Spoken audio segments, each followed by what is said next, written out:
Hola, hola, no.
Oh, ahí está la 10ª tertulia Samaria, la última de este año 2022.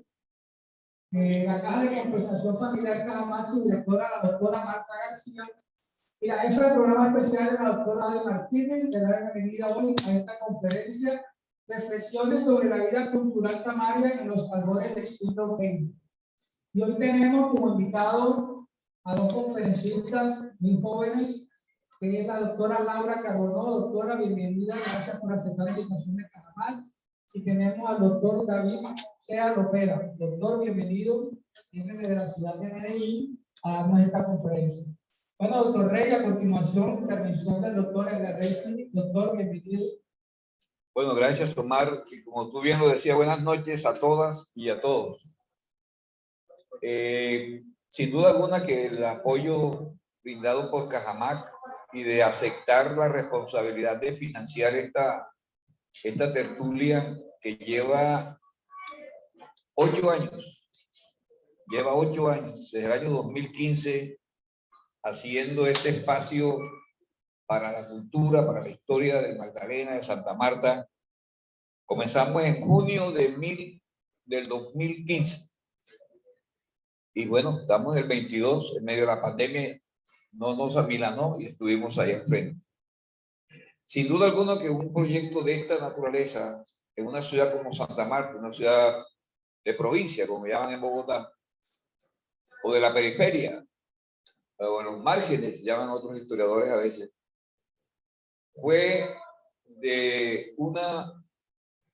tiene una importancia para los historiadores. Y hoy me escribía un profesor que por asuntos de salud ha abandonado un poco la tertulia. Me decía que definitivamente esto va a ser unos documentos muy importantes para la historia de Santa Marta, para las futuras generaciones. Son 6 tomos ya publicados. Ahora les vamos a mostrar no sé si lo podemos mostrar allí, lo puedes mostrar, ya viene el libro, ahora vamos a dar la fecha. Pero lo importante es agradecer a Cajamac, a doña Adi, que estaba al frente de esto, a la doctora Marta. Comenzamos con el doctor Jairo Donado Niño, impulsor de la cultura, poeta, músico. Y esos 8 años se reflejan en 6 libros. Ya estamos corrigiendo el tomo 7 y aspiramos que el año entrante tener el tomo 7 y el tomo 8 de los 10 tomos que tiene Cajamac pensado entregarle a la ciudad en sus 500 años. Yo diría que es en la práctica lo que hay en este momento sobre 500 años. hemos recorrido la historia de la ciudad y del territorio desde el 2016, perdón, desde el siglo XVI hasta el siglo XX. Ese es el tomo 6, esa es la portada. Los que vinieron a esa conferencia, bueno, virtual, fue una conferencia virtual del 2020, del doctor Eduardo Mazuera, arquitecto e historiador de la Universidad de los Andes, y esa es lo que existió en Bonda, la fortaleza de Bonda, que el gobernador Rojas en 1575 tal vez construyó para frenar a los indígenas Bonda, que eran los fuertes. Entonces, este fue recuperado del profesor Manuel Niño y por satélite el profesor Eduardo lograron localizar más o menos el sitio en Bonda donde estaba la fortaleza, ¿no? Desafortunadamente, como muchas cosas de Santa Marta, desaparecieron. Y hay cosas que no las podemos nosotros aprovechar, como es el fuerte del castillo de San Fernando, que lo tienen usurpado los militares, yo diría que ilegalmente, porque eso es de nosotros los samarios para disfrutarlo. Nosotros, yo creo que los que estamos aquí muy pocos conocen ese castillo de San Fernando. Sí, no, lo han dejado acabar. Pero además de eso, tienen las mejores playas de la ciudad. Se acabó Punta Betty, quedó convertido eso en sociedad portuaria por aquello que llaman desarrollo, ¿no? Lo que llaman desarrollo, acabaron el pueblo, el barrio bellísimo de Lancón, ¿no? Y todo lo que había ahí a eso que llaman desarrollo, o sea, tumban lo que sea para eso que llaman desarrollo. Hoy es un día muy importante para nosotros los historiadores y para el pueblo de Magdalena, para Colombia, sin duda alguna no debo dejar de registrarlo, como lo hice en Caracol temprano y mañana en RCN, el reconocimiento al conocimiento de los herederos de la cultura tairona, que reflejan las 4 etnias que están en el territorio de la unidad territorial. Debiera ser una unidad territorial la Sierra Nevada de Santa Marta y no dividida como en 20 municipios. Y ese conocimiento para la UNESCO, pero ese reconocimiento uno lo aplaude, pero, decía yo en la radio esta mañana, pero es bien chistoso. Hace 50 años, y Raúl está aquí, que es de mi edad más o menos,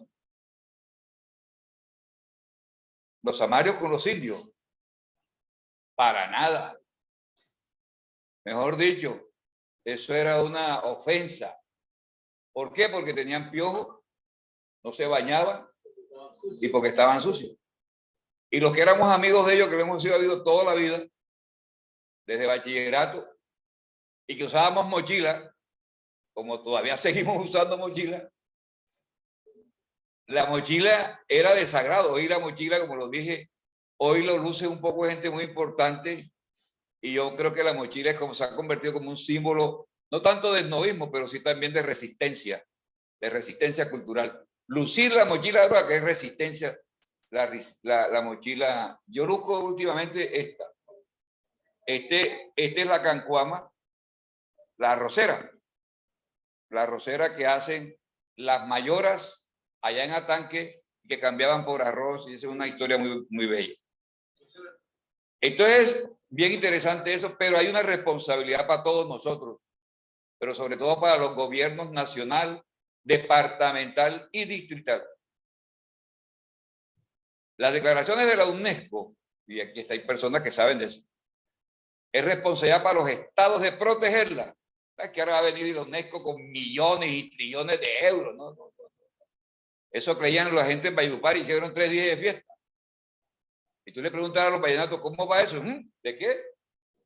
En la semana pasada hubo una reunión importante para evaluar eso en Riohacha, porque eso es Riohacha, Santa Marta y Valledupar, pero aquí en Santa Marta nadie le ha parado bola a eso. La música de acordeón reconocida. Hoy tenemos 2 jóvenes investigadores que, como decía Omar, vienen desde Medellín. Laura es Samaria, creo que el papá llegó por ahí. Profesor emérito de la Universidad de Magdalena, de los primeros agrónomos, tal vez el primero, no sé, con Alfredo Correa Andrés y otros.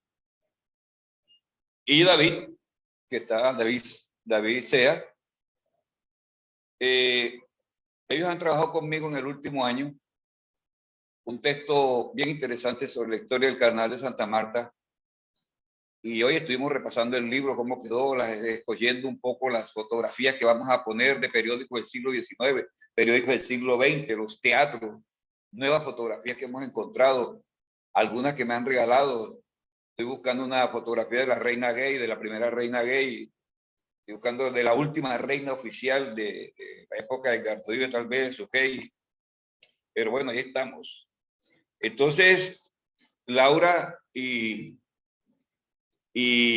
David, creo que son los más jóvenes que hemos presentado aquí en esta tertulia, van a hacer una propuesta, unas reflexiones sobre la vida cultural samaria en los albores del siglo XX. Ahora más adelante vamos a decirles cuándo vamos a presentar el libro que ya viene, ya bajó en el avión, profesor Willington Narváez, que es el encargado de eso. Entonces, doña Laura, buenas noches, bienvenida a su ciudad. Buenas noches, muchas gracias, Celia. Bueno, primero, saludos y agradecimientos a Cajamar, a los asistentes de manera virtual y presencial, Omar por la logística y a Edgar por la invitación que nos sorprendió bastante cuando nos hizo la invitación. Y a través pues, de ella empezamos a preguntarnos muchas cosas desde lo que va a venir siendo todo este trabajo que hemos venido haciendo con él, con las reflexiones más que todo del carnaval. Nosotros nos decantamos, esta conferencia viene de un artículo que escribimos David con otra compañera que se llama Cindy Peña, también una historiadora de Medellín, de la universidad, todos somos de la Universidad Nacional. Más que todo porque nos veníamos preguntando sobre los cambios que van a transcurrir en ese final del siglo XIX y principios del siglo XX, y más que todo entendiendo un poco cómo las dinámicas nacionales van a influir bastante en las dinámicas que se van a dar aquí en la ciudad de Santa Marta, y nos pareció bastante curioso ver cómo va a haber un rompimiento, más que todo con esa guerra de los 1000 días que va a haber para finales del siglo. Nosotros tomamos ese momento como una bisagra, para entenderla como una bisagra. No vamos como a ahondar tanto en que este general llegó, mató a este general, pasó eso, sino entender un poco qué estaba pasando alrededor pues, de las dinámicas sociales que se van a dar para ese momento.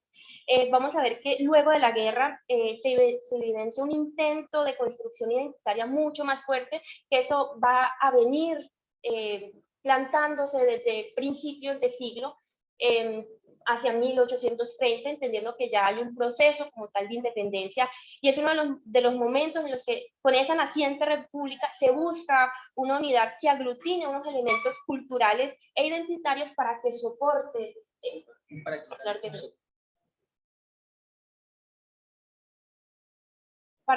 entonces lo que va a venir a hacer todo ese proceso de la república. Con esto entonces vemos un poco, estarán diciendo, bueno, están hablando mucho del siglo XIX, estamos en una conferencia del siglo XX, pero hay que entender un poco que esas dinámicas que se van a dar para el siglo XX van a ser consecuenciales y van a nacer de principios en ese siglo XIX.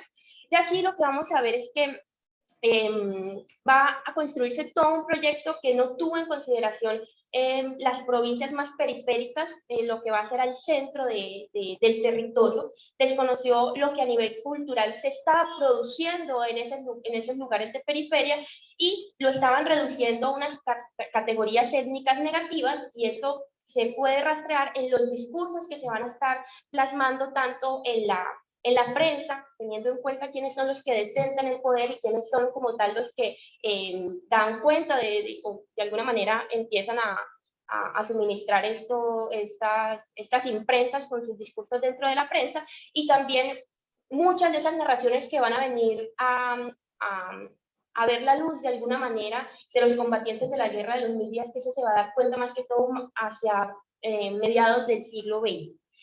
Vamos a ver entonces que por medio de esos discursos y de la misma lengua,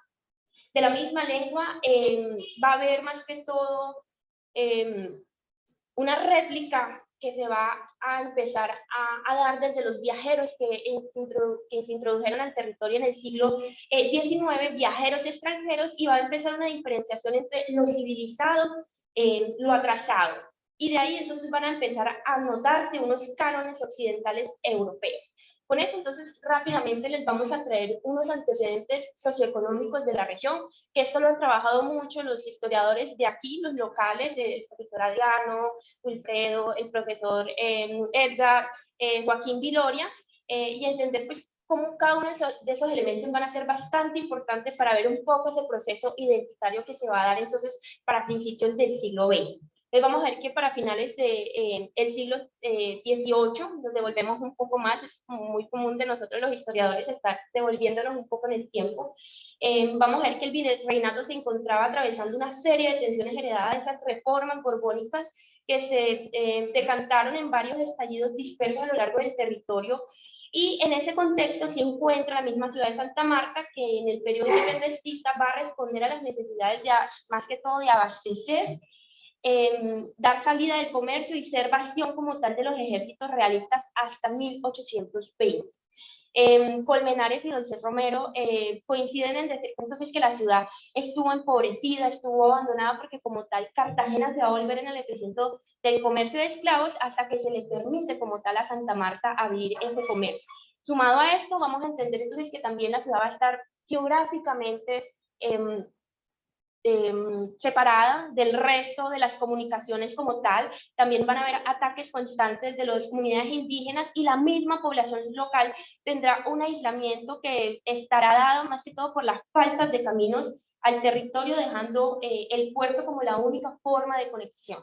Entonces eso va a ser como lo principal para la ciudad. Justo después de la independencia no solo se habla de unas transformaciones físicas dentro del territorio y de la política, sino que a nivel micro también incidió en la mentalidad de los habitantes. Todas esas transformaciones físicas también van a, de alguna manera, a afectar aquello que están viendo los habitantes y la forma misma de habitar esos espacios. Santa Marta, entonces, a pesar de ese mismo aislamiento, también estaba intentando insertarse dentro de esas dinámicas de modernidad, y esto va de alguna manera a establecer un imaginario más que todo de las personas llegadas de Europa, pero esto solo va a ser planteado entonces desde la élite. A través de eso entonces se va a ver esa importancia de la navegación del Magdalena, la construcción de la vía férrea y la construcción entonces del muelle. Entonces vamos a ver que a pesar de esos problemas de inicio del siglo XIX, Santa Marta empieza a posicionarse en lo que va a ser el panorama económico nacional. A mediados de ese siglo XIX se va a destacar en la prensa uno de los hechos más importantes de la ciudad, que va a ser entonces el dragado de Ciénaga, lo que va a permitir entonces esa navegación entre Pueblo Viejo y el río Magdalena, y de alguna manera esta idea de la integración con el interior del país. Entonces, hacia ahí está apuntando la ciudad como tal. Vamos a ver entonces que esto se une a las discusiones que empiezan hacia 1848, cuando se intenta de alguna manera una construcción del ferrocarril, que no se va a lograr hasta 1881, y ya más adelante, a principios del siglo XX, se logra como tal tener pues, el ferrocarril hasta fundación, que va a ser en 1906.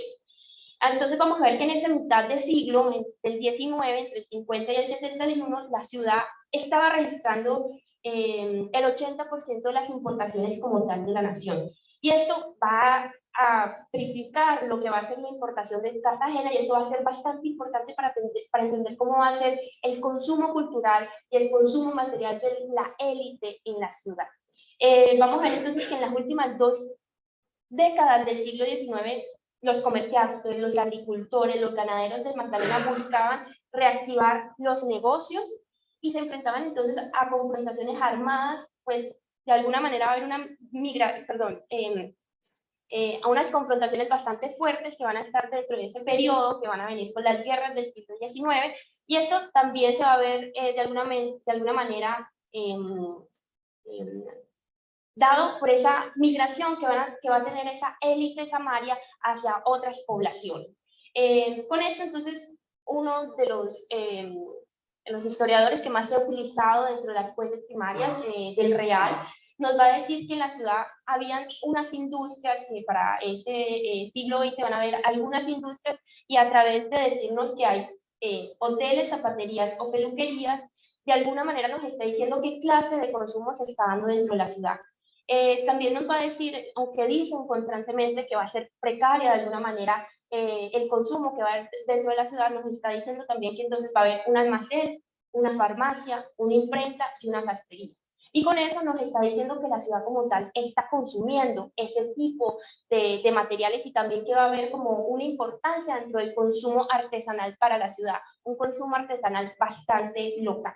Por esto, entonces, también se le va a unar otras complicaciones, como va a ser la compra y venta de baldíos, que esto se va a dar más que todo a nivel nacional dentro de las políticas centralistas, y vamos a ver que eso va a responder a la necesidad más que todo de producir, de empezar a poner a producir esas tierras improductivas que se le va a conocer como baldíos, que van a ser esos asentos de tierra que se van a ir regularizando en un sistema de abonos territoriales que se le van a dar entonces a muchos acreedores del Estado. Y esto va a incentivar más que todo la realización de caminos, de puentes y de infraestructura moderna, y esto se va a ver también bastante a principios de ese siglo XX.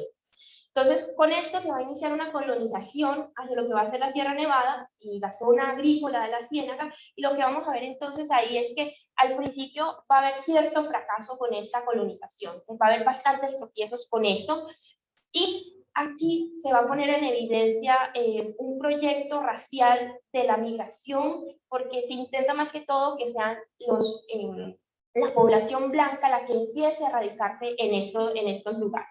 Y de alguna manera esto también va a responder a aquello que querían las élites políticas del siglo XIX. Entonces esto va a más que todo ampliar esa frontera agrícola, y esto va a tener especial hincapié en el cultivo del banano, en el cultivo del café, del cacao, y el banano de alguna manera se va a disparar luego que se detenga la guerra, más que todo porque la industria norteamericana también va a incidir bastante en esas dinámicas de la ciudad.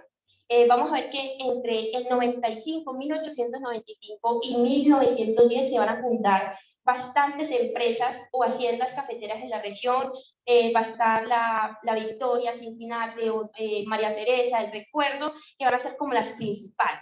Y también hay que tener en cuenta que la guerra de los 1000 días no va a ser un hecho aislado como tal que empiece en 1899, sino que va a ser una respuesta a más que todas esas confrontaciones que se va a dar desde el principio de siglo. Me explico. Desde que se funde de alguna manera la República van a empezar a haber problemas entre bolivarianos y santandereanos. Esto va a evolucionar, y hacia 1863 ahora lo que va a haber es una confrontación entre liberales y conservadores. Al no haber como tal un modelo que los complazca a todos, van a seguir estallándose guerras a lo largo del siglo XIX. Eso va a responder directamente al estallido de esa última guerra, y esto va a dar como tal una gran destrucción, porque la guerra en principio no estaba pensada para durar tanto tiempo. Va a ser algo parecido a lo que pasa con la Primera Guerra Mundial. Está pensada para que sea una guerra un poco más rápida, larga, con estallidos bastante rápidos, que se tomaran las ciudades de manera bastante rápida, pero eso no va a pasar. Va a haber bastante resistencia frente a la introducción de nuevas dinámicas dentro del pensamiento político, y esto va a hacer que como tal las ciudades no caigan rápidamente, sino que haya un desgaste tanto humano como en general de la vida dentro de cada una de las ciudades.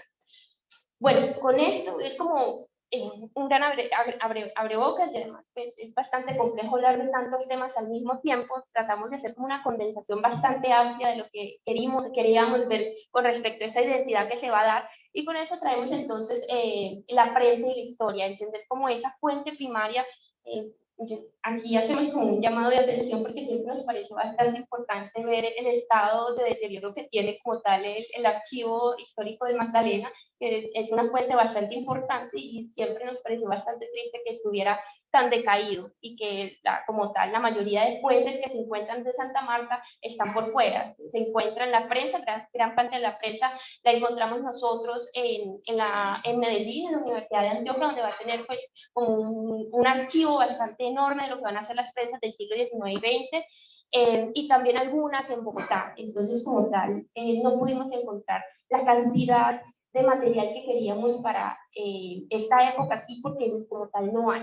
Entonces, como un llamado de atención frente como a esa situación. Entonces vamos a ver que la prensa va a ser una fuente primaria bastante importante, porque como tal sirve de actor político, nos va a decir quiénes son los que están escribiendo, quiénes son los que detentan el poder y qué es lo que se quiere a través de esos discursos que nos va a decir. Aquí les traigo pues una citica de María Teresa Uribe, que ella nos va a decir de alguna manera que a través de estas representaciones dentro de la prensa podemos ver esos macrorelatos y también esos microrelatos que de alguna manera van poco a poco calando dentro de las visiones ideológicas de cada una de las personas dentro de la sociedad. Y esto viene con todos sus problemas, también con confrontaciones, con sentidos comunes, en general con todo lo que va a traer, pues, expresar cierta forma de pensar dentro de la prensa. Además, hay que tener en cuenta que la prensa en el siglo XIX va a ser un poco más libre de lo que va a ser en el siglo XX. En el siglo XX va a estar un poco más, por decirlo, censurada, le van a poner mayor ojo a esa prensa, más que todo porque no se quiere que nuevamente estallen problemas dentro de los partidos, porque a través de la guerra, como les voy a mostrar, aquí les traigo una prensa, bueno, no se ve tan bien, pero más que todo a través de la prensa nos van a mostrar todo lo que está pasando desde una visión óptica. Entonces les traemos aquí La Escuela, que va a ser un periódico que es del órgano de inspección general de inspección pública, como el Ministerio de Educación. Este es de 1890, y poco a poco nos va a ir diciendo, por ejemplo, que la educación va a ser bastante importante como forma, más que todo para el gobierno, para tener cierto control sobre lo que se está dando dentro de las escuelas a nivel nacional. Eso va a ser entonces, porque aquí nos va a decir un poco de la instrucción pública aquí en el Magdalena, en Santa Marta. Y algo interesante que encontramos es que, por ejemplo, las autoridades, aquí en esta última, nos están diciendo que las autoridades quieren dejar esa educación de las tribus indígenas a esos mismos indígenas. De alguna manera ya nos están diciendo que hay una exclusión por parte de las personas o de la élite blanca, ¿verdad?, que se formó desde los criollos para lo que van a hacer entonces los indígenas. También fuimos encontrando problemas, por ejemplo, con la falta de energía, y también una cuestión bastante interesante es que va a haber mucha conexión con Antioquia. Mucha de la élite samaria va a tener mucha conexión con lo que va a ser la élite antioqueña, más que todo porque van a tener lazos matrimoniales y lazos siempre de redes mercantiles como tal. También les trajimos aquí pues como otro dato curioso, un boletín que literalmente boleteaba a los estudiantes, porque aquí nos van a presentar las notas que van a sacar los hijos de las personas que estudiaban en esa época en la prensa, más que todo para que los padres pudieran llevar el seguimiento, pero también los nombres de las personas quienes asistían a esos colegios nos van a dar un indicativo de quiénes son los que se están instruyendo. Con eso también les traemos entonces El Impulso, también otro periódico importante. Este ya es de, perdón,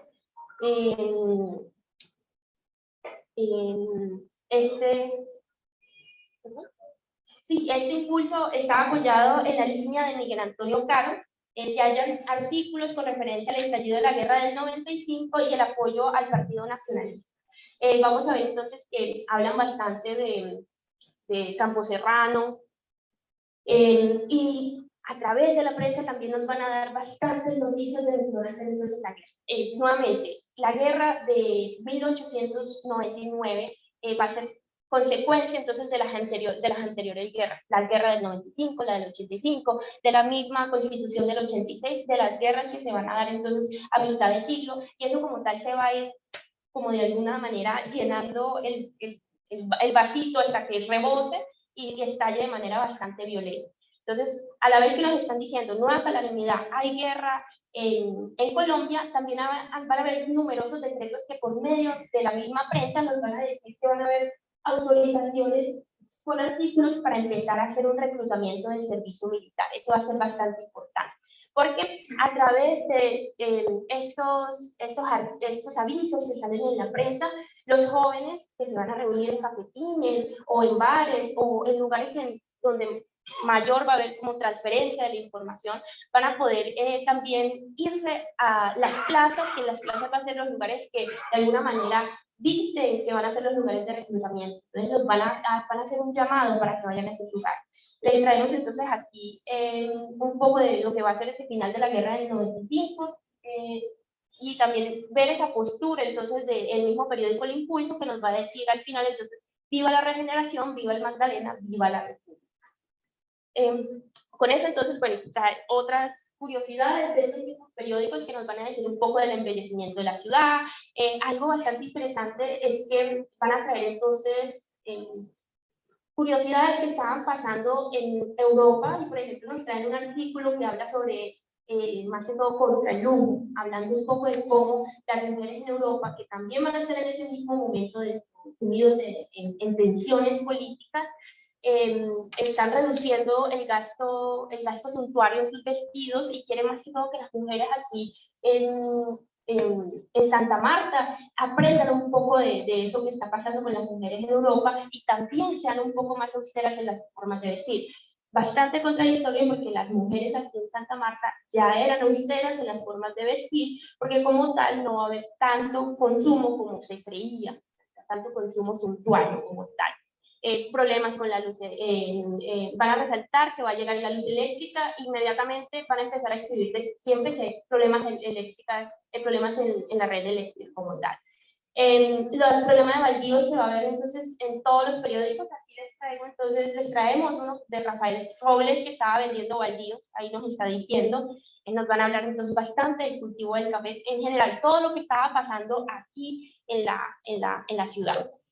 Y también bastante importante, nos van a hablar de las festividades que estaban pasando para la época, y les traemos este tipo de carnaval, que van a decir entonces que los del 95 fueron muy buenos, que pasaron muy chévere, y que como tal fueron días bastante bacanos, como lo van a decir ahí mismo en los artículos.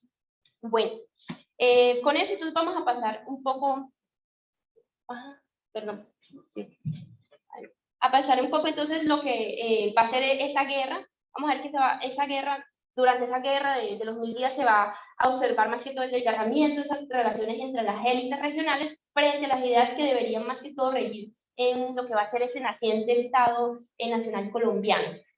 Vamos a ver que dentro de la historia política de esta época muestra esa frágil, más que todo, relación o alianza entre las facciones, y la discordancia entre los partidos liberal y conservador. Todo esto se va a ir reflejando en las 4 guerras que va a haber, y vamos a ver con la llegada de la regeneración, más que todo va a ser que se excluyan a los liberales como tal, y en ese momento empieza como tal un problema bastante fuerte frente a eso. Vamos a ver que con esto Álvaro Villegas, profesor de la Universidad Nacional, nos va a hablar un poco de esa retórica que va a proporcionar entonces lo que va a ser la prensa, y nos va a decir constantemente que esa retórica civilizadora de ambos lados, del Partido Liberal y Conservador, va a tener un léxico como tal, que también durante bastante tiempo va a dejar de lado otras comunidades que van a influir, que intentan para este momento influir dentro de lo que va a ser la cultura, y que también lo van a lograr hacer. Esto va a responder entonces directamente a ese legado hispánico y a esa diferenciación entre lo civilizado y entre la periferia, de alguna manera. Sí. Bueno, de todas formas, pues, como no vamos a entrar en detalle con el tema de la guerra, pues, aquí pues yo hago un cierre con respecto a eso. Ya todos conocemos cómo devino la guerra ya a comienzos del siglo XX. Es de hecho pues, como siguiendo mucho lo que habla la historiografía francesa, pues, la Escuela de los Anales. Se puede decir que incluso el siglo XX en Colombia empieza con la guerra de los 1000 días, porque de todos los conflictos del siglo XIX fue el que más impacto tuvo, pues, a nivel estructural, pues, claro, destruidas muchas poblaciones, obviamente muchas vidas perdidas, pero se da comienzo, digamos, al siglo XX en la medida que esa guerra obliga a muchas poblaciones, a muchas comunidades, a tener que volver a pensar sus comunidades, tener que volver a pensar incluso cómo tiene que ser la economía, cómo tiene que ser la cultura, porque les empezar desde cero. Además, obviamente eso implica también, no vamos a ahondar mucho en eso, obviamente, muchos problemas psicológicos en las personas, pues ya hablando de un nivel micro. Bueno, yo también quisiera pues hacer un diagnóstico en lo referente como a las condiciones culturales. Ya Laura dejó muy claro pues, como qué estaba pasando a nivel social, político, económico. Yo voy a hacer también un diagnóstico, un estado del arte, digámoslo así, sobre lo que estaba pasando en Santa Marta. También como Laura decía, a nosotros nos toca estar saltando entre diferentes tiempos. Yo me voy a estar yendo hacia muy atrás en el siglo XIX, incluso ahorita tengo que hacer algunas referencias a muy entrado el siglo XX, pero es porque hay algunos temas de discusión que surgen justamente en ese periodo. Lo primero es que nos encontramos, para sorpresa de nosotros, con una falta de fuentes bibliográficas. Ahorita, pues, Laura decía que esto estuvo motivado por las conversaciones que teníamos con el profesor Edgar a propósito del Carnaval de Santa Marta. Y la pregunta que nos hacíamos era entonces, ¿qué había pasado durante la guerra de los 1000 días? O sea, sí sabemos que fue un evento traumático, pero entonces, ¿qué pasó específicamente con la parte cultural en el país y, bueno, puntualmente en Santa Marta? Y para sorpresa, nosotros no nos encontramos con muchas fuentes. O sea, sí habla mucho de la guerra de los 1000 días, de la campaña del norte, de la influencia que tuvo el ejército venezolano en esa época, de la influencia que tuvo Rafael Uribe, que es lo que antes estaba diciendo también, como como ese aprecio que se le tenía también como a la figura de que fue este individuo. Pero es muy difícil también hablar hasta cierto punto como del ámbito cultural, ¿cierto? No vamos a tratar obviamente todos los aspectos, pero yo quiero también como empezar con una reflexión que hace, bueno, me perdonan mi poco conocimiento del polaco, yo no sé pronunciar este apellido, Czerski, Waterton y Sumartov. Bueno, sí. Ellos hablan que la cuestión de la memoria en todo conflicto cumple una función fundamental en la medida que, como les está diciendo, obliga a la gente a tener que volver a reestructurar las cosas desde cero. Y de hecho, lo que ellos dicen en el artículo que nosotros consultamos en su introducción es que les obliga también como a acomodar, pues a los que fueron parte del conflicto, les obliga, digamos, como a acomodarse a esas nuevas dinámicas que implica la guerra. Entonces, una vez construida la ciudad, ¿qué? Una vez reestructurada la educación, ¿qué? ¿Sí?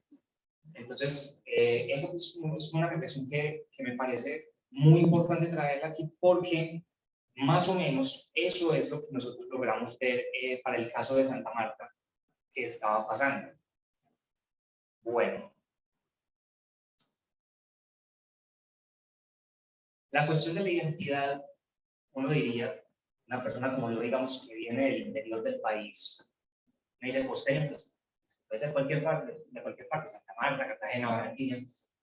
Pero cuando uno se pone a ver más en detalle, uno se da cuenta que eso que podría ser como una identidad costeña, y pues aquí con el respeto también como de los académicos que ya han trabajado más a nivel micro, me dirán pues qué tan equivocado estoy o qué tanta autoridad, no creo que tenga autoridad como para hablar tanto de ese tema, pero digamos que no existe como tal una identidad costeña. Algunos académicos lo que han dicho es que esa identidad se configura más o menos después de la segunda mitad del siglo XIX, del siglo XX, perdón, y se hace con la literatura, específicamente con la imagen que da García Márquez, cuando habla de Macondo, cuando pone, por ejemplo, el Cien años de soledad, ese escenario de lo que fue la Colombia de finales del 19, comienzos del 20, de toda la violencia partidista,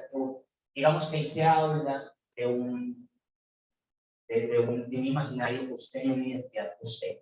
Pero a medida que íbamos leyendo a varios académicos, a varios historiadores de aquí de Santa Marta, nos fuimos encontrando con otras cosas. Recuerda que el día que iba a estar saltando en el tiempo, pues bueno, eso es lo que voy a hacer ahora mismo. Resulta que el problema de la identidad es un problema muy, muy difícil, porque cuando uno lo ve pues como en detalle, la costa caribe colombiana tiene muchas identidades aglutinadas. De hecho, hace no mucho tiempo yo leía un artículo de un señor de apellido Escobar.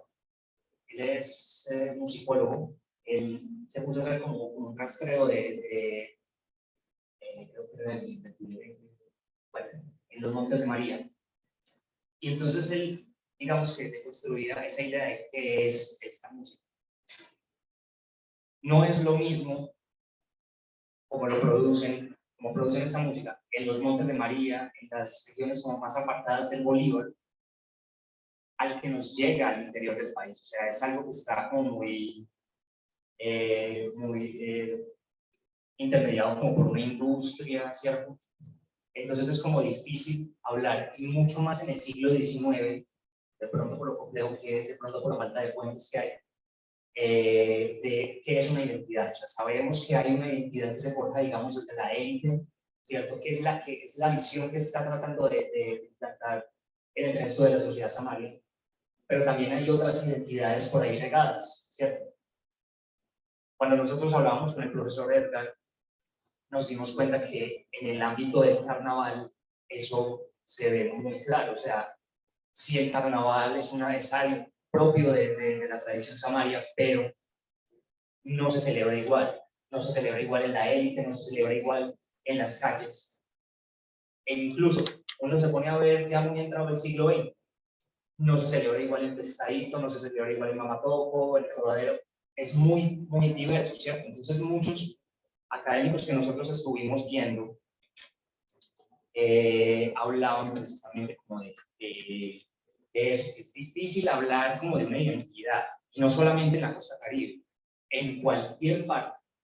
Y en un país, por ejemplo, como Colombia, que ahorita, pues a propósito como de lo que hablaba Laura sobre, citando pues al profesor Villegas, se hablaba como de una necesidad de querer hacer algo desde el centralismo. Colombia en el siglo XIX se pensó mucho desde la región andina, desde Bogotá más que todo. Y desde el centro se ignoró por mucho tiempo a la periferia, ¿cierto? Se ignoró porque de pronto no había la élite, digamos, dígase política, dígase intelectual, no vio coherente lo que se estaba produciendo con lo que se quería hacer. Uno de los temas pues, que yo trabajo, aquí pues como paréntesis, yo trabajo el tema de la historiografía musical. Y hace algunos años yo traté un tema que tenía que ver con eso en Antioquia, con la música como un elemento identitario en el siglo XIX. Es un tema que no es novedoso, solamente que yo lo traté desde Antioquia, pero el bambuco, por ejemplo, se va a convertir, digamos, como en la imagen de la música nacional. Es decir, una música que es originalmente es rural, de hecho, despectivamente se le llamaba los bailecitos de la tierra, pero que ya muy entrado el siglo XIX comienza, digamos, a adaptarse a esos paradigmas de la música occidental. Entonces ya no se toca guitarra con algunos instrumentos percutivos, ya se acomoda a un formato de música de cámara. Eso dice mucho. Y entonces, bueno, aquí yo les pongo pues como un ejercicio para ver si de pronto son capaces de imaginarlo, cómo se imaginan, por ejemplo, un bullerengue sinfónico. A día de hoy se puede. porque, bueno, ya la música ha atravesado por mucha experimentación desde hace mucho tiempo, y se puede, hasta existe incluso ustedes lo han visto, existe música que se relaciona con la electrónica, el pop, bueno, se puede, ¿cierto? Solamente que en ese momento, y a día de hoy no importa si se hacen esas combinaciones, pero en el siglo XIX y parte del XX eso va a tener unas implicaciones, ¿cierto? Entonces, es la música que mejor representa a la nación. Lo que se estaba haciendo en la costa caribe, digamos, no correspondía a eso. Entonces, digamos, desde el centro del país se va a aislar el Caribe, el Pacífico, lo que era el Gran Cauca también va a quedar desaparecido, los llanos, pues igualmente, aunque bueno, los llanos han tenido más identidad con otras regiones, con el mismo país. Bueno, ahorita el profesor Edgar estaba hablando de algo que me llamó la atención cuando mostró la tula, y cuando estaba diciendo que en el... Perdón. Yo crecí toda mi vida escuchando que eso le decían sabrán disculpar. Bueno, la mochila. Él decía algo que a mí me llamaba mucho la atención, es que esto es algo que se está popularizando. También cuando hablaba, es que hace 50, 60 años nadie le paraba bolas, era inconcebible que la gente del núcleo urbano de Santa Marta se relacionara con los indígenas, y que ahora sí se está dando. Lo que se estaba produciendo aquí a nivel cultural, o sea, con lo que el profesor Edgar dijo, es algo que ha sido tangencial a toda la historia, ¿cierto? Porque, digamos que hay, recuerden lo que les estaba diciendo ahorita, hay una multiplicidad como de músicas, bueno, voy a tomar ese ejemplo, digamos. Hay muchos intérpretes, hay muchos instrumentos, muchas formas de hacer, de practicar, de aprender, ¿cierto? Pero si uno se pone a ver en detalle, pues uno saca muchas ideas de ahí, o sea, cómo se dan las dinámicas a nivel micro de alguna población. Pero después, desde la segunda mitad del siglo XIX va a haber como un intento por aglutinar. A ver, Santa Marta, a pesar pues de que el departamento de Magdalena pues sí estuvo aislado, como les decía, pues Santa Marta no se iba a quedar atrás en las dinámicas de la modernidad. Entonces Santa Marta también quería, pues a través de la élite, obviamente, que eran como los que direccionaban esos proyectos, insertarse en esas dinámicas. Entonces, obviamente la élite también va a empezar a despreciar, incluso con argumentos étnicos, con argumentos raciales, que la música de tal sector, de tal municipio, no es inconcebible en el casco urbano. Nosotros leímos un estudio que hizo el profesor Joaquín Viloria, a propósito pues, como de la historia del acordeón. Es un tema muy interesante porque hay un periodo, creo que es entre el 1860 y 1870, que muestra una estadística. La estadística dice que cuántos acordeones se importaban en la costa caribe. Entonces, la única ciudad que va a ser como una media ahí es Santa Marta, porque no importaba nada, cero. O sea, no es exagerando, decía cero acordeones importados en ese periodo de tiempo, ¿cierto?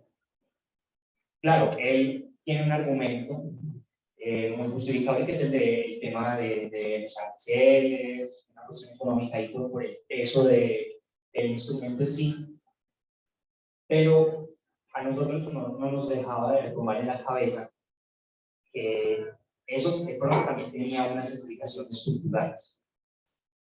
Claro, el acordeón, yo desconozco personalmente los primeros acordeones de qué origen eran. O sea, yo sé que hay unos acordeones en Francia, otros en Alemania, desconozco cuáles fueron los primeros. Era un instrumento en todo caso importado de Europa. no tanto en Santa Marta, bueno, aquí me corregirán ustedes, pero tengo entendido que en el Cesar, por ejemplo, es más común una población rural, en Santa Marta o en el Magdalena en general, no sé qué tan común sea en la parte rural. Entonces, la idea que nos queda retomando a nosotros es esto culturalmente también se debió de haber aislado, ¿cierto? Al igual que la cumbia, no sabemos en qué momento nace el vallenato, por ejemplo. Así que no sabemos tampoco cómo realmente en qué momento la élite decide como esta música no corresponde con eso. Y bueno, ya después el profesor pone otra tabla en la que dice pianos y órganos importados. De todas las ciudades, Santa Marta era de hecho la que más importaba estos instrumentos durante ese mismo periodo de tiempo. También hay un argumento económico, pero también nos deja retomando la idea, especialmente a mí porque en el caso de Antioquia, en el caso de Medellín, puntualmente me disculpan que traiga el caso de la ciudad, aunque bueno, realmente eso va a ser tangencial a toda América.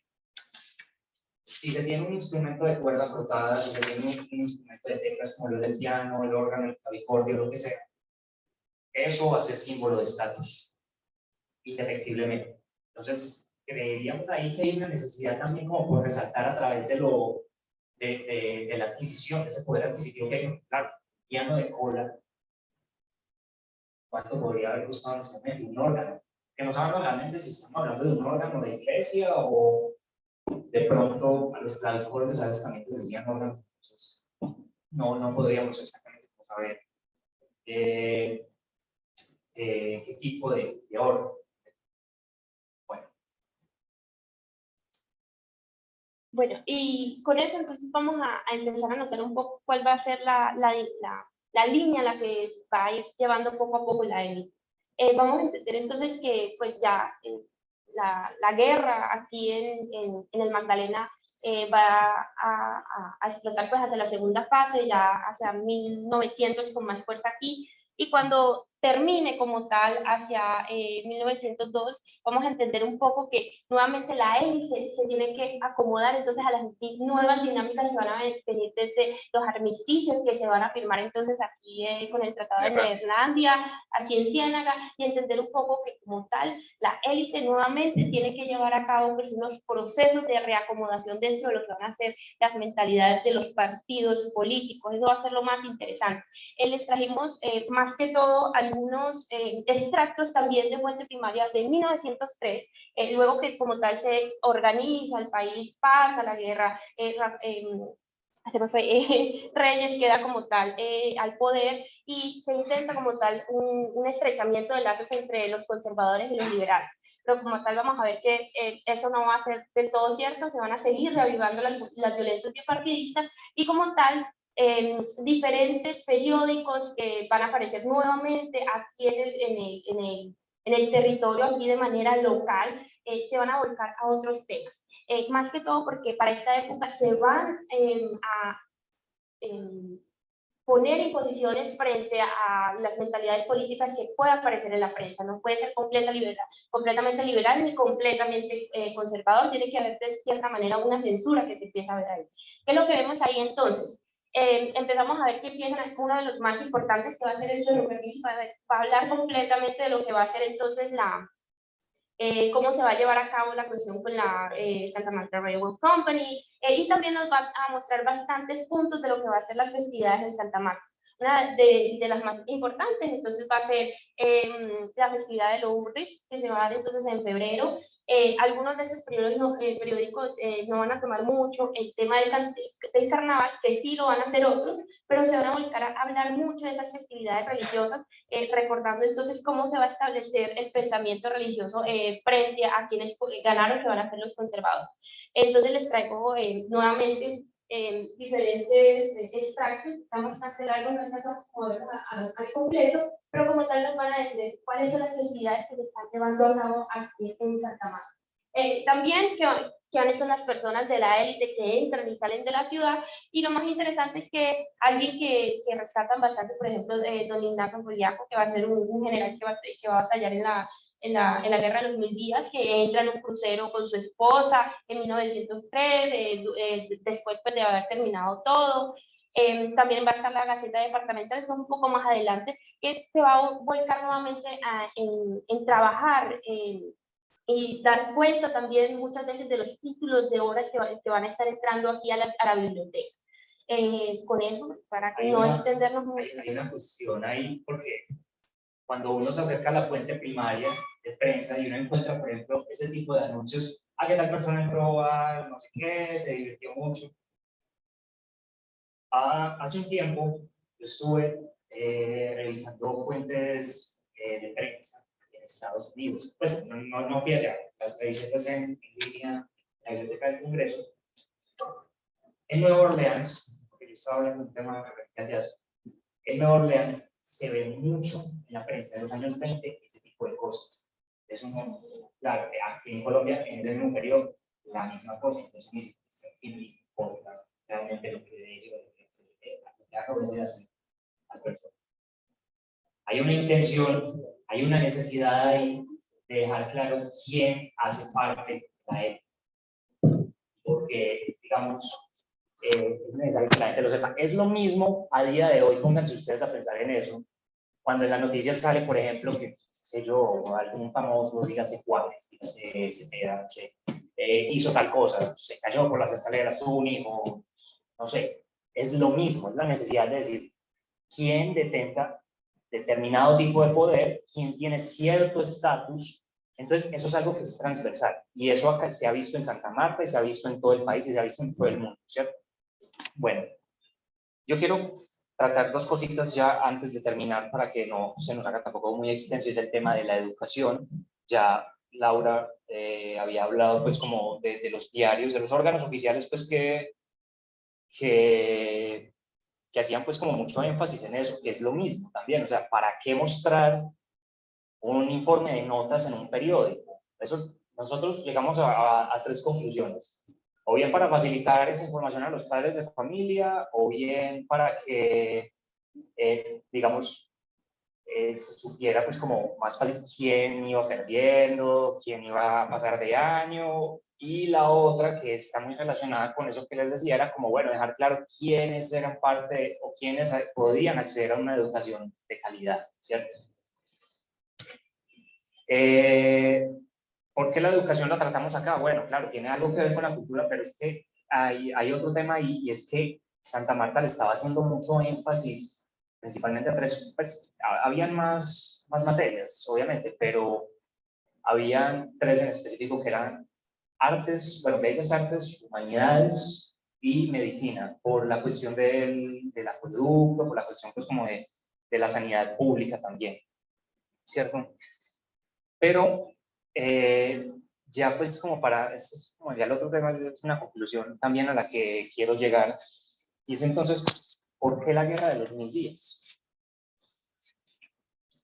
Es muy poquito, ya les había dicho lo que hay escrito sobre el tema, incluso también nosotros escribimos esto, hicimos esto también como para invitar a los académicos que estén aquí presentes y que quieran pues digamos continuar por esta misma línea, porque sería muy interesante pues como aprovechar de la experiencia que ustedes puedan tener para que nosotros también sepamos qué sucedió exactamente en cualquier ámbito, a un nivel micro. Incluso nosotros somos muy partidarios también como de la microhistoria,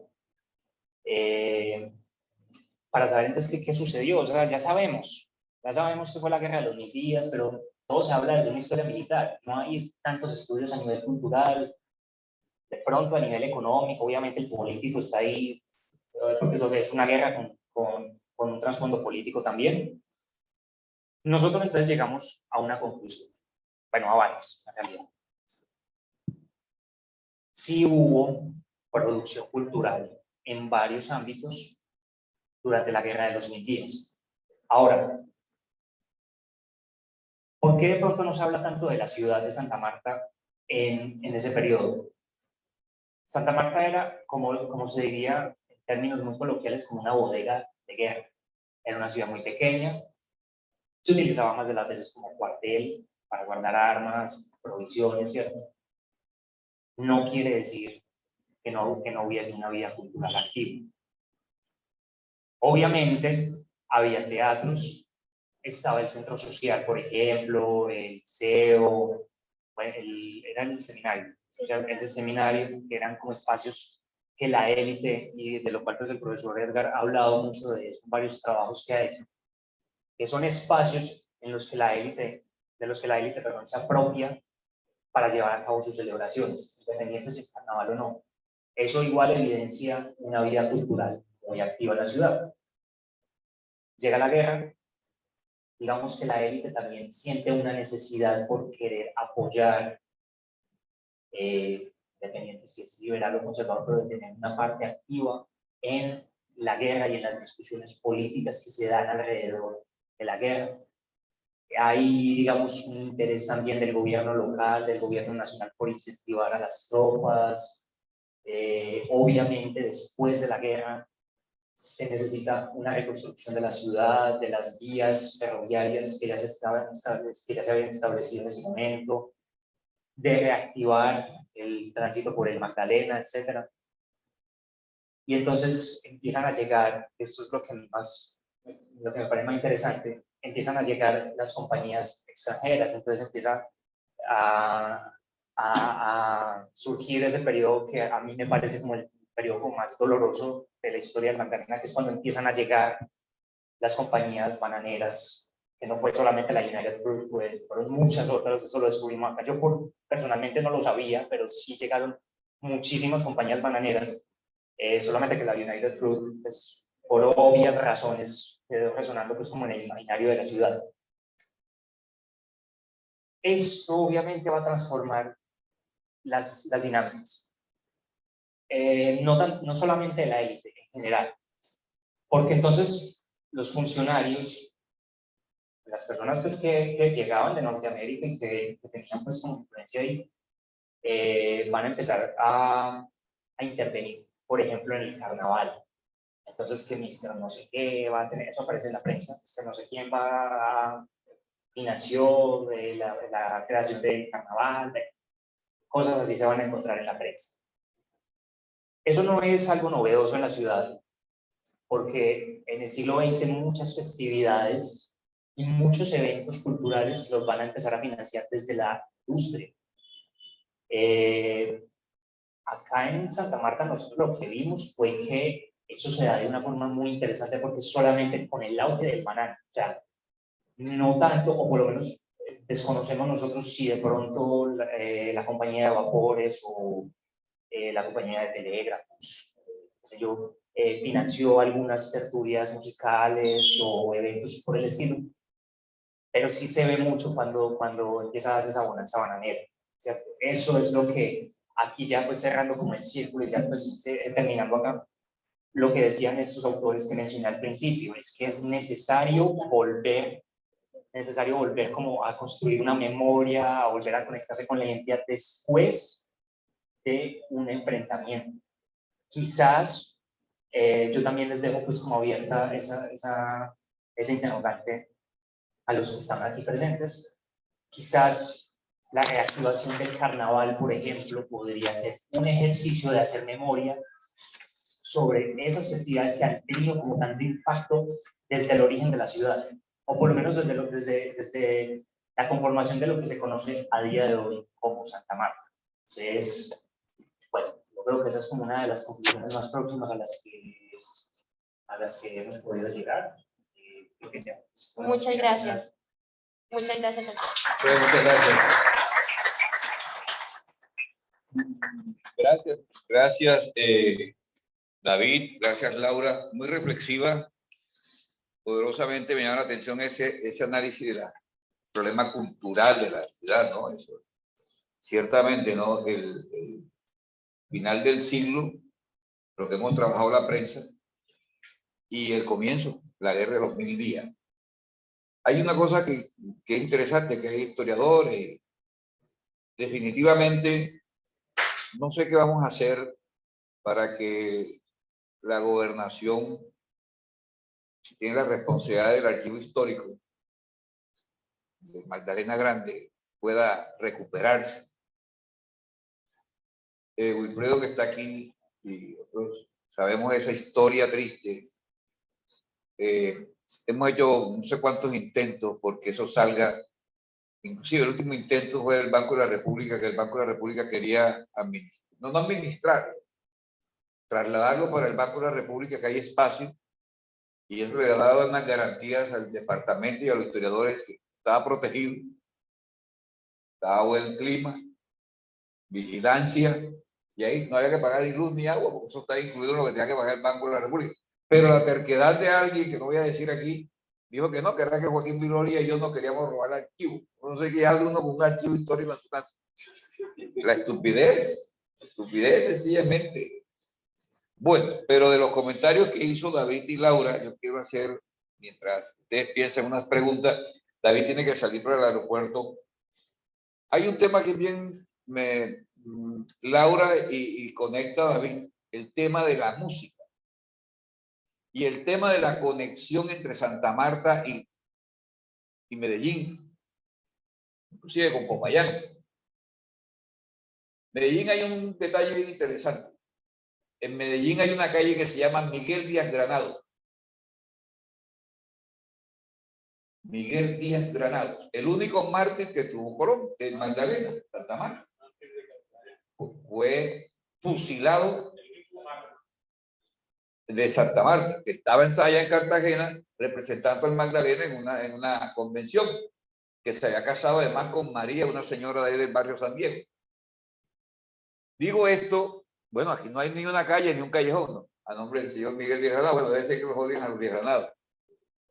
Pero bueno, están aquí desde 1685 y aquí, como diría, y aquí se quedarán, porque no creo que se vaya por ahora, y de un montón.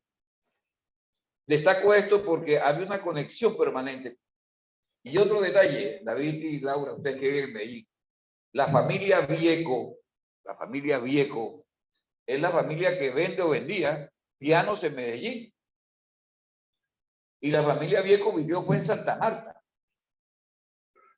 A mediados del siglo XX, de mediados del siglo XIX, tal vez, un señor viejo, que ahora no recuerdo el nombre, se fue a Barcelona a buscar artistas para traer a Santa Marta. Iban a filmar algo, no sé qué cosa. Es una historia muy bonita que con los amigos del cine, no sé si, bueno, creo que algunos de los que están aquí vio en la feria en los 60 años de la universidad que pasaron una película que se llama Contrabando de Pasiones, que a mí me pidió el archivo este que la comentara. Se muestran algunas imágenes que ya no están de Santa Marta. Y ahí precisamente con este hombre investigador de cine me dio esos detalles de los viejos, ojo, y por eso es que va a tener más peso en Santa Marta el piano, porque lo que hay es una élite. Bien el análisis, es una élite que no está interesada en el acordeón. ¿Cuándo llegó el acordeón al Club Santa Marta? Con la Bonanza Marimbera, con los Dávila. Así es sencillo, porque ahí no se tocaba. No, entró por aquí en 1860, posiblemente en 1870, en una traducción que encontramos.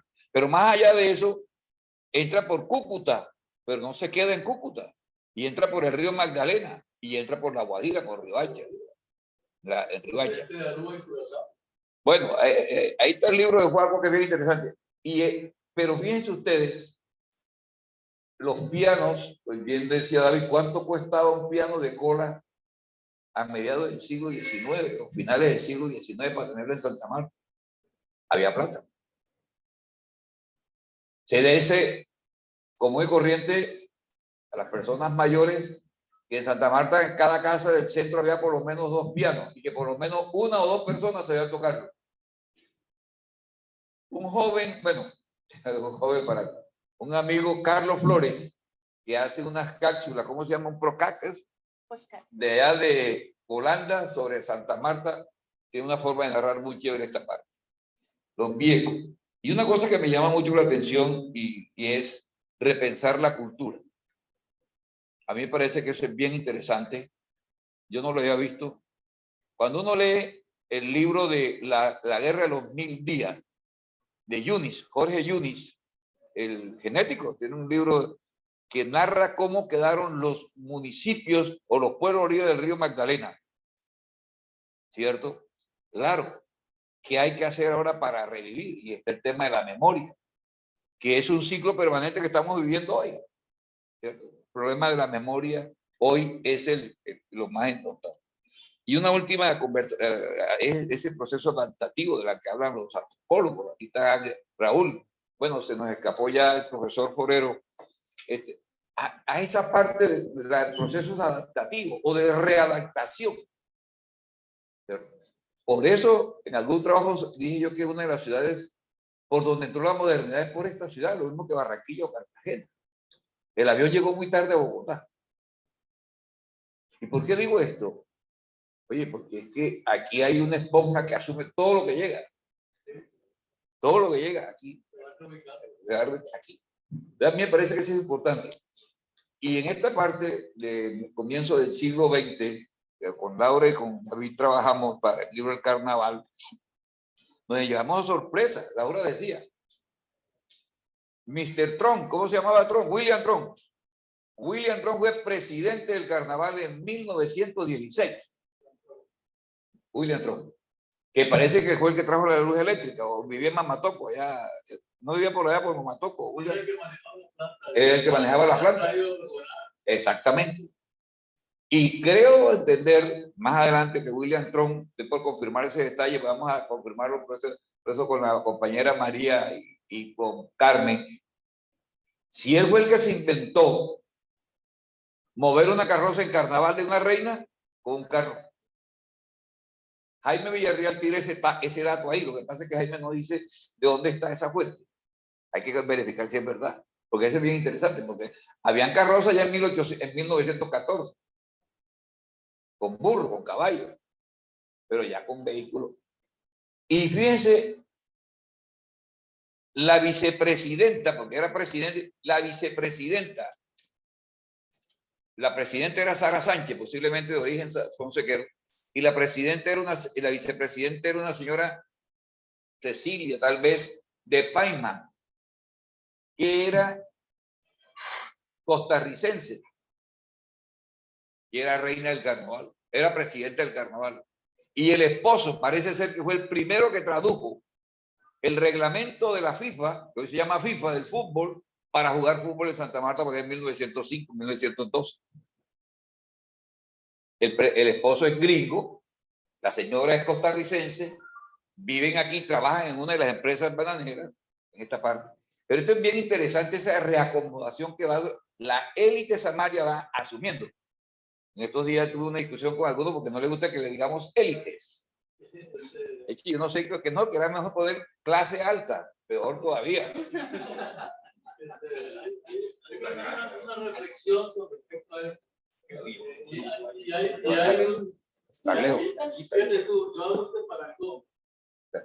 La comunidad indígena de la Tierra Nevada es una cultura tradicional. ¿No? Es una cultura tradicional. Una cultura que no se adapta a muchos campos. Nuestro medio no fue una cultura, no fue una cultura programada. ¿Entiendes? No fue una cultura programada. Es como tú llamas, una reeducación sería de la cultura. Es decir, se va dando espontáneamente, no fue una cultura programada, reprogramada después de la guerra. Y tiene que ver mucho en esa cultura el aspecto religioso. Tiene que ver tanto que no solamente los bailes o las fiestas los organizaban los conservadores, los liberales, sino que las fiestas también las organizaba la iglesia y montaba orquesta. Y fue una de las primeras orquestas que hubo en Santa Marta. Organizó un obispo en Santa Marta en la iglesia y fue una escuela de música. De pronto la iglesia tiene que ver en la programación de la cultura samaria, ¿cierto? Y independientemente de otros aspectos como la guerra, como la agricultura, como la economía, etc. Bueno, hay una cosita. También hacer preguntas que me quedan como en el aire. Primero, bueno, siempre he dicho que Santa Marta en mucho tiempo, siempre se ha dicho que Santa Marta en mucho tiempo estuvo conectada el resto del territorio nacional. ¿Cuál fue la afectación real de la guerra de 2000 días que se habló aquí en el día a día de la vida de Samario, de la habitante de Samario?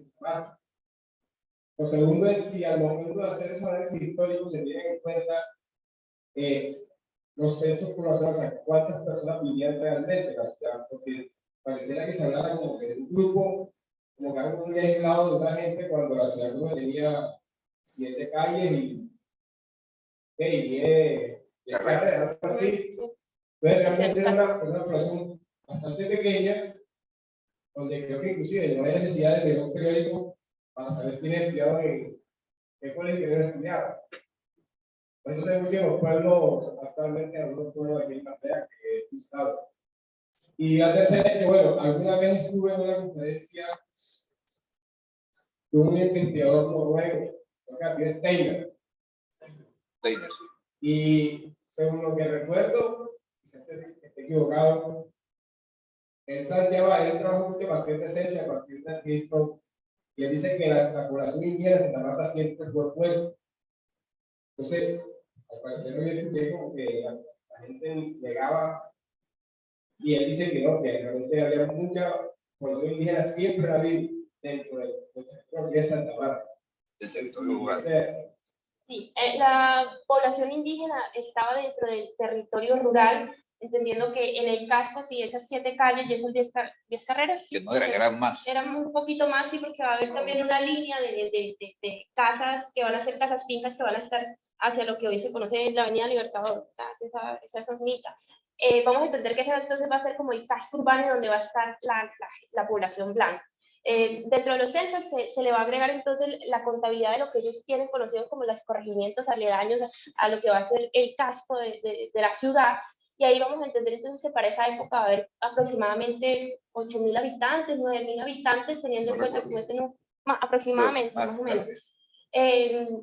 Ciénaga, por ejemplo, va a ser una ciudad que va a tener más población que Santa Marta, dentro de pues, el núcleo urbano, la zona rural.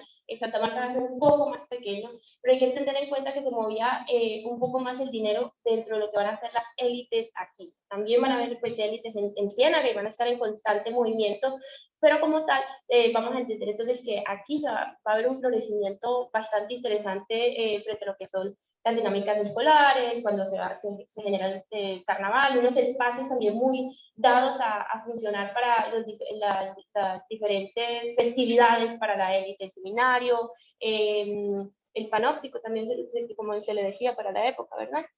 Las 14 ventanas. Sí, las 14 ventanas también, entonces van a ser como unos lugares bastante precisos. ¿Qué va a pasar realmente? Pues guerra es guerra y va a haber un descenso poblacional terrible, eso es innegable, no se puede tapar con un dedo.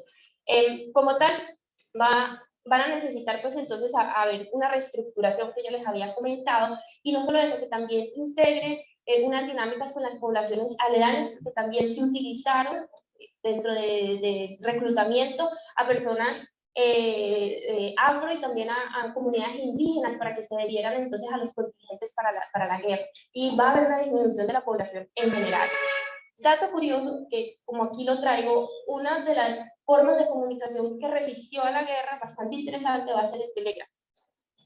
Las comunicaciones se van a dar a través de los telégrafos, y van a disminuir solamente de 1899 a 1900, cuando entonces como tal se dé el descenso real de las torres que van a ver por ahí, pero hacia 1991, bastante interesante, va a haber un aumento de lo que va a ser las comunicaciones por el telégrafo, y esto va a estar dado porque van a necesitar formas de poder como tal comunicarse, porque la prensa en muchos lugares se va a acabar. En muchos lugares se van a cerrar, más que todo las imprentas. En Santa Marta creo que va a sobrevivir durante esa época una imprenta, y eso va a estar dado más que todo porque va a haber una escasez de papel para la época, y también porque no hay forma de comunicarse con otros lugares, no va a haber salidas de mercancías, el puerto se va a cerrar como tal, que eso va a ser más que todo como estrategia para poder proteger a la población. Y hay un tema frente a la guerra de los 1000 días. Creo que esa era la propuesta de hoy, trabajarla. Yo creo que ese periodo, no sé, Alfredo, sabemos, yo sé muy poco de ese periodo desde el punto de vista de la población y los movimientos. Quien estuvo presente en la guerra de los 1000 días fue el coronel José María Valdeblanques, Socarrás, Robles. Tuvo Robles, Socarrás, Álvaro Castro Socarrás, por ejemplo, un sociólogo vallenato, un abuelo Socarrás era liberal y el otro conservador, Castro. Entonces, eso es lo interesante. Yo creo que hay una parte que hay que reconstruir, esa parte histórica, porque de verdad la guerra la tuvimos aquí cerca. Yo recuerdo que hace unos años en Mamatoco la señora Julia Duica me contaba historias de cómo se reunían en las calles, en los patios de Mamatoco, algunos activistas liberales tratando de hacer conexión con Rafael Uribe Uribe para vincularse a la guerra. Entonces, ahí hay una serie de cosas que todavía hace falta rastrear, caminos que quedan pendientes por abordar. Creo que la nueva camada de historiadores que va a salir de la universidad, pues tienen bastante tema que contar. Y también el gobernador.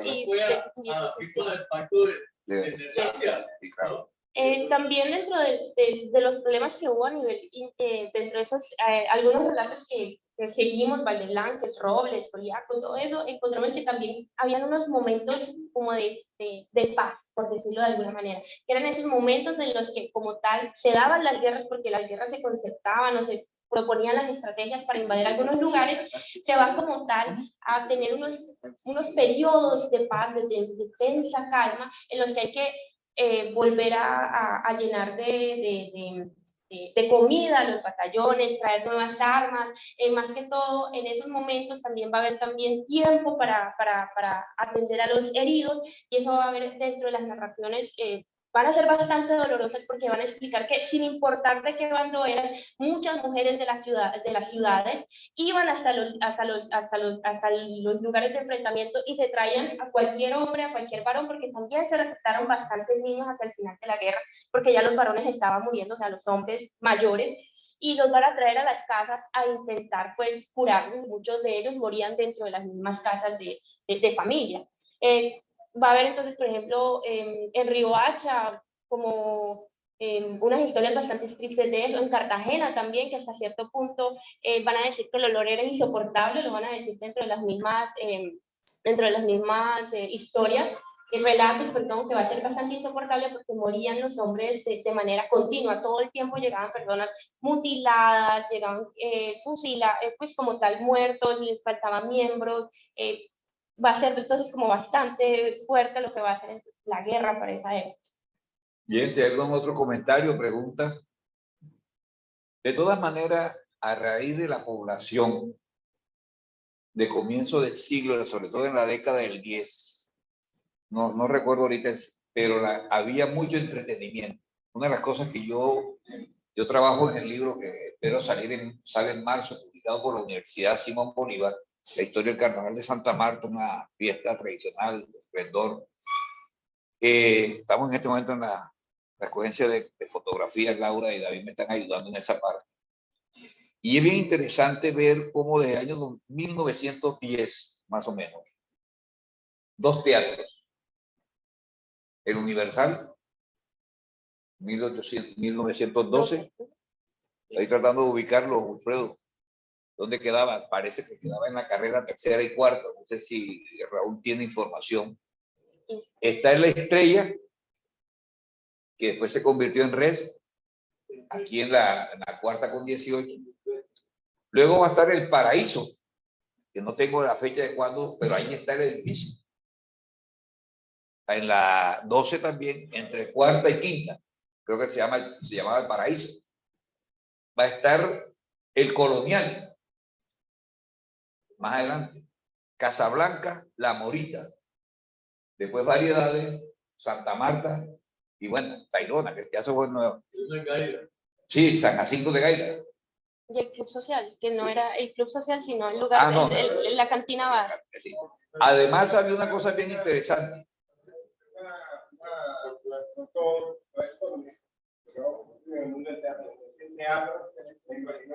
Cines. Cines. Pero con una característica importante. Pero traían muchas compañías de teatro y música en vivo. La noticia es tan bacana que dice, en la semana entrante, pues voy a poner un caso, Gustavo Polo viajó a Caracas a contratar la empresa no sé quién que viene de Italia, va a estar en la ciudad una semana y luego se va 15 días a Barranquilla. Ya Barranquilla, pues, ya estamos en el siglo XX, Barranquilla es una ciudad muy importante. Esto es interesante y vuelvo porque habían los clubes sociales antes de lo que hoy se considera un club. Los clubes sociales eran sitios, billares, donde se podía bailar, comer. Bueno, había habitaciones, no se dice si se alquilaba por raticos o qué, pero se dice que hay buenas habitaciones con abanico. Sí, aquí, perdón, sanitarios. aquí en Santa Marta van a haber muchos pequeños avisos y artículos todo el tiempo diciendo que hay muchas mujeres de la vida alegre cerca a los lugares de baile, que por favor, los curas lo decían, por favor controlen esa situación, porque no es aceptable que los varones de tanta estima en esta ciudad anden con esas mujeres alegres. Y aquí en la parte esta de la calle, de la plaza, el Parque Bolívar alrededor, ahí quedaban los sitios para bailar. Era bien importante. Club Santa Marta se llamaba inicialmente en 1913 Centro Social, porque el Club Santa Marta era un bar para bailar y comer y jugar billares. Creo que era de un señor apellido Zúñiga. Sí. Y luego en 1943 es que se convierte en Club Santa Marta. Había muchos sitios para el entretenimiento, para lo que decimos el consumo cultural. La cantidad de propaganda, de rones y de aguardiente. Hoy leíamos. Hay un ron que se lo apropiaron, el nombre lo cogieron los cubanos. Pero un hombre que estaba aquí en la ciudad desde el comienzo del siglo XIX y parece a finales del siglo XX en el Banco Magdalena, Matusalén. Matusalén. Y la cantidad de cervezas y de rones que se destilaban en Santa Marta o se traían de Barranquilla. Y además de cerveza, rones, cigarrillos, tabacos y calillas. Me gustó eso de calilla, porque la calilla era la que fumaban las mujeres y el tabaco los hombres. Eso es bien interesante, esa vida social de la Santa Marta de este periodo que Laura y David nos han puesto a reflexionar. Yo creo que para ese periodo que ustedes están hablando, tiene algunos exponentes culturales muy importantes. Honorio Lacón, el hijo de José C. Lacón, ¿no? Es producto de esa música que se daba en esa época, ¿no? Y realmente en la medicina también.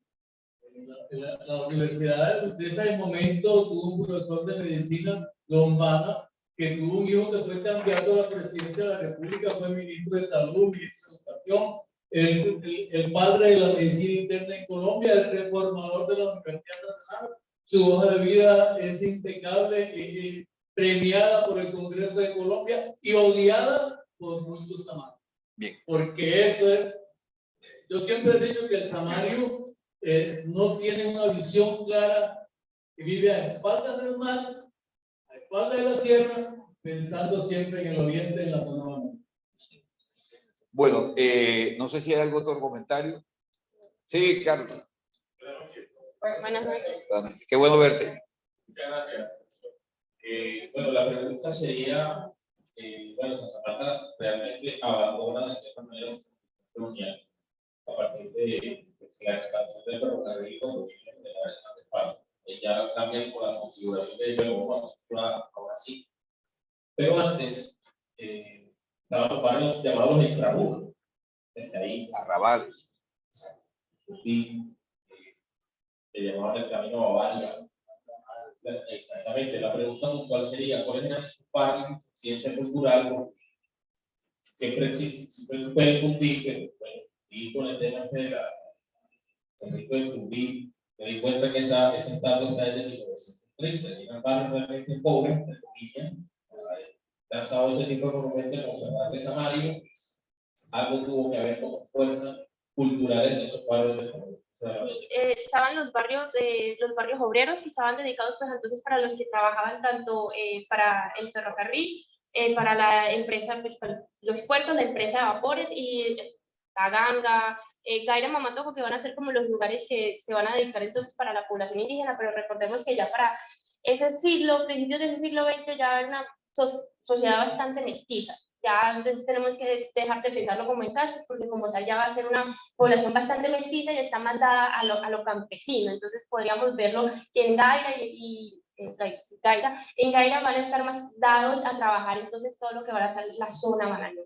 Entonces van a ser como esos lugares, y sí, en esos territorios también se están dando unas situaciones culturales bastante interesantes, porque como tal van a empezar también a tener referentes dentro del casco urbano, es decir, van a querer pintar algunas formas de entretenimiento que va a tener aquí la ciudad y los van a replicar allá. Y al replicarlo van a también a tomar sus propias formas de representación, porque no sé, de alguna manera tienen que adaptarse a los modelos que se están dando dentro de cada uno de los barrios.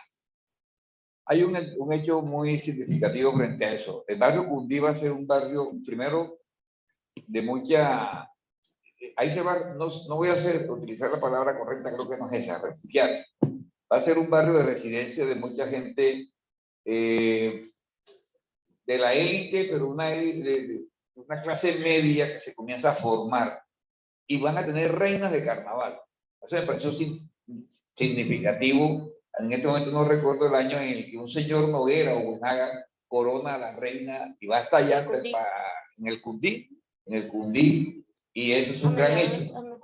Los 40, los 30, 40. Entonces, mi padre fue de la segunda generación que entró en el Cundí en el año 50. Ah, bueno. Y antes del 50, un grupo, yo escribí una contrarréplica a un escrito que salió en un periódico de Santa Marta, porque se dicen cosas que no eran muy ciertas. Y el Cundí fue un barrio fundado por migrantes guajiros, ¿no? Eran iniciales campesinos. Y era una manguera de un señor rico de Santa Marta que, siendo alcalde Juan Ceballos Pinto, se dio el lote para ese parque en el año. Pero Juan Pinto fue alcalde. Juan Ceballos Pinto. Fue alcalde en la época de Rojas Pinilla. No, el parque Cundí es más reciente que la invasión Así que es. había en el barrio, ¿no? Y inclusive había una placa donde estaba el nombre ahí, pero con la reconstrucción esa que hicieron del parque desaparecieron las placas, que esa placa era histórica, porque mencionaban unos señores allí porque no le convenía pues, al mandatario de turno que aparecieran en ese momento. Se sabe cómo era la cosa de Santa Marta. Pero ahí se encuentran los López, los Mayele, una familia guajira, un santanderiano, los Noguera más allá, más hacia adentro. Y la historia del parque del cerro. Noguera y Buenaga son de origen guajiro. Y la historia del cerro, donde me peleé la rodilla muchas veces y me enconé con tantas espinas, realmente también hubo un señor maestro que talló la Virgen por iniciativa del profesor Iguarán y del profesor y de Sánchez, el profesor Sánchez y de Osemilla Conte. Ellos fueron los gestores de esa idea y con recursos propios recogidos, con un bazar, construyeron esa Virgen. Ahí dice que es la cara de la esposa de Sánchez. No, de pronto es alguien que sirvió de modelo, pero hay otra polémica en el sentido de que la estatua la fundieron allá. No, la fundieron allá. La fundieron en la casa de Sánchez, que quedaba en la calle diagonal del colegio de la 14, está un poquito más allá. Y la partieron en dos. Tuvieron una parte primero con una máquina de puertos de Colombia. Ya habían construido la carretera, porque ya existía la carretera. La carretera la hizo el Capi Ponce, que fue la que construyó la casa donde está encima, donde había un tanque de acueducto. Donde está Guillermo Rodríguez.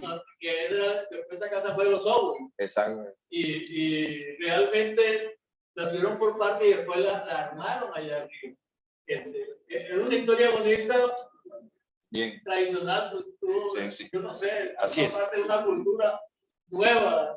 Así es. No, hay muchas cosas. La ciudad, como bien lo hemos dicho, yo creo que el ejercicio que estamos haciendo de esta tertulia nos está permitiendo reencontrar, y ojalá esta tertulia existe porque ustedes vienen.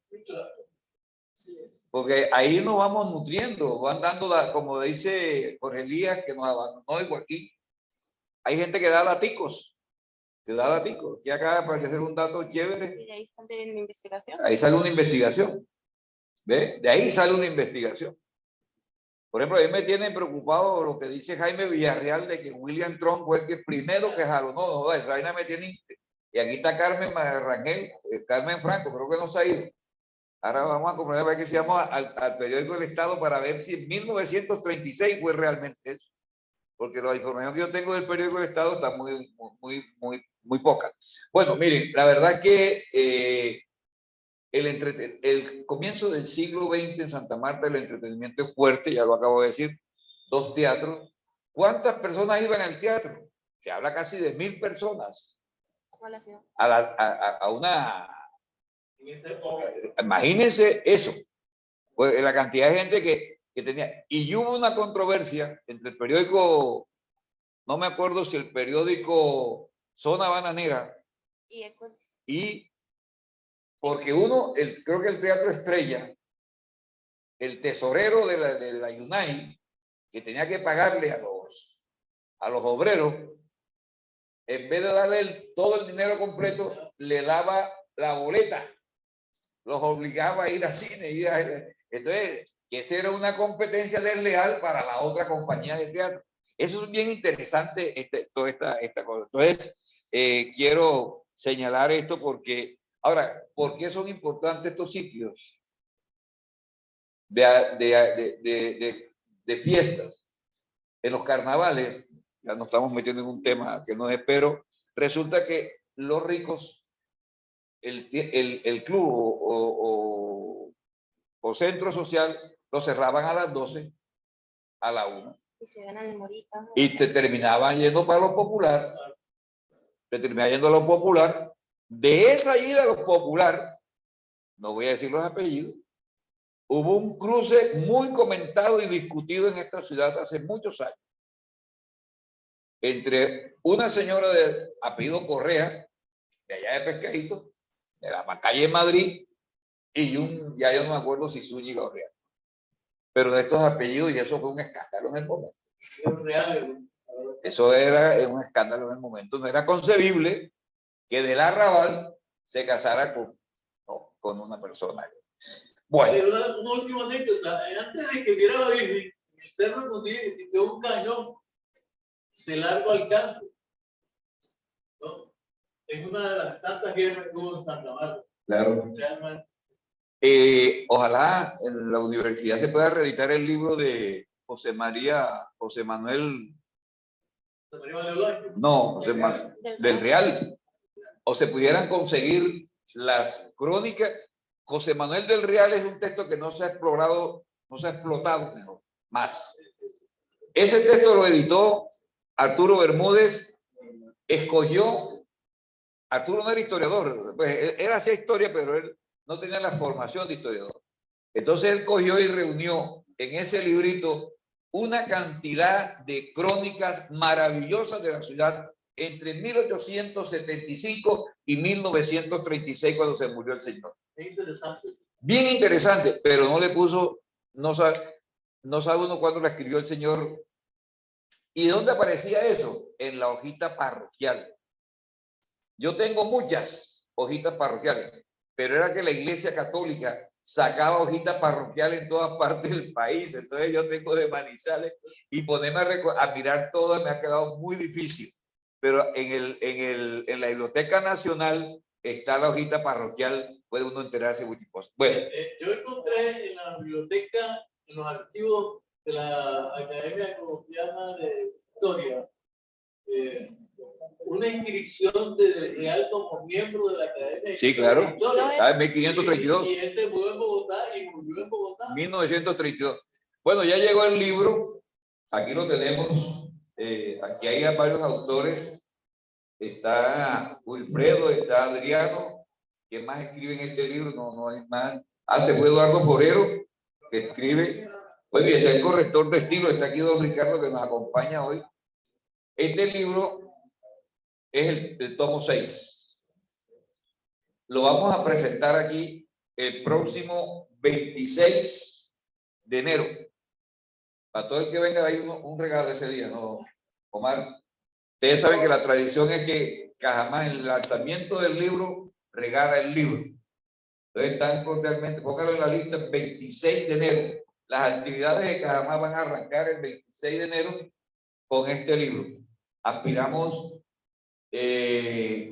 publicar 2 tomos el año entrante para ir al par, y en esto necesitamos la colaboración de los compañeros. Que lo pase se ve con el circular. Bien. Una pregunta, profe. Digamos, los primeros pruebas de realmente no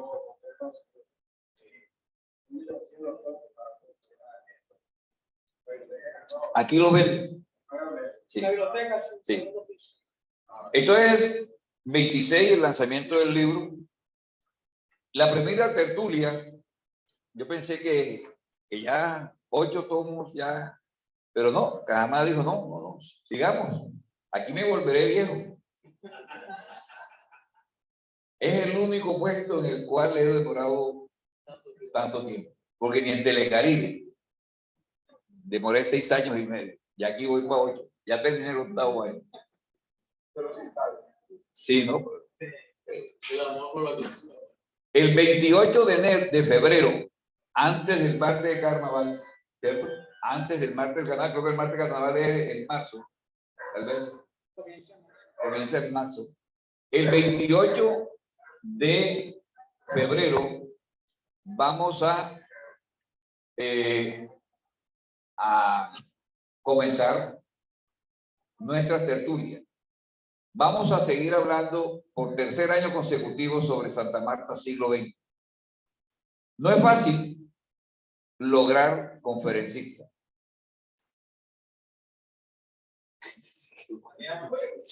El libro lo están pidiendo. Dale, gíralo porque ya nos vamos. El 20, no hemos podido lograr, o sea, no ha sido fácil lograr conformar el cartel, como digo yo, para el año entrante. Llevamos solamente 4 o 5 conferencistas. ¿Qué es lo que pasa? Lo decía ahorita David. A veces uno le da rabia que se lo digan los cachacos, pero es verdad. Nos hace falta la historia de la ciudad. Historiografía del siglo XIX fue fácil, o XVIII, pero del XX, bueno, Adriano, y estamos convenciendo a Wilfredo que vuelva a hacer otra conferencia del siglo XX. Está pensando. Él se anima. A Carmen Rangel, yo no sé por qué. Carmen Rangel, mi gran amiga de Pescadito, bonacense, la esposa de Don Sey. A Carmen Franco estoy tratando de convencerla. Carmen Franco escribió una historia maravillosa sobre el Liceo Celedón. Vamos a tratar de, con base en lo que ella tiene. ¿Dónde está Carmen? Pero Carmen no le gusta sino el archivo. Muy poco le gusta el público. Pero tenemos ya a Joaquín Viloria, bueno, lo está pensando. A Jorge Elías Caro, ya dijo que lo tenía listo. El profesor Racine Ravelo, que es de Plato, un economista, donde está haciendo doctorado en la Universidad de Los Andes, que ha hecho una reflexión bien interesante sobre el departamento del Magdalena en la región de Plato. Me pasó alguna información para mi conferencia sobre esa región. De tal manera que estamos conformando ese cartel para el año entrante. Los esperamos que nos acompañen a este tema. Entonces, presentación del tomo 6, enero 26, y arranca la tertulia del año 23, el día 28 de febrero. Muchas gracias, los invitamos. Muchas gracias a todos.